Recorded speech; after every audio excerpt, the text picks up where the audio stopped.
નમસ્કાર,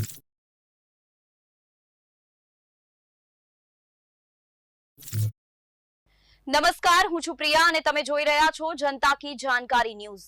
નજર કરીએ આજના સમાચારો। પદ્મશ્રી દુલા કાગની 122મી જન્મજયંતિ નિમિત્તે કાગવંદના કાર્યક્રમ યોજાયો।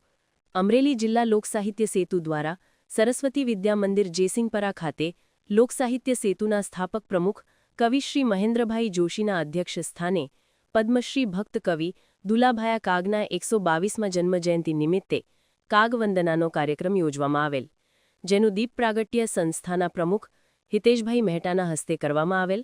સરસ્વતી વિદ્યામંદિરની બાળાઓએ સ્વાગત નૃત્ય રજૂ કરેલ।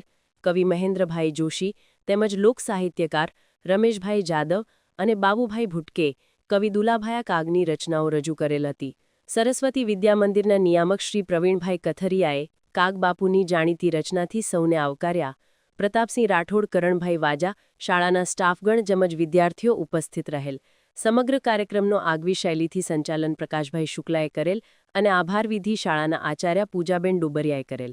રિપોર્ટર સમીર ખોખર, વીજપડી। નમસ્કાર।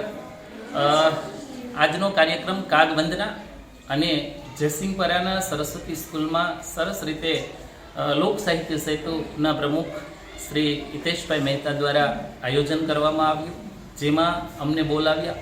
કાગબાપુને શબ્દાંજલિ, શ્રદ્ધાંજલિ, પુષ્પાંજલિ અમને એમને વંદન કરી અને એમની કૃતિઓ બાળકો સાથે અમે શેર કરી, શિક્ષકો સાથે અને વિદ્વાનો સાથે અમને ખૂબ આજનો આનંદ આવ્યો। આજે અમે કાગબાપુને ફરી વખત એમના ચરણોમાં વંદન કરીએ છીએ।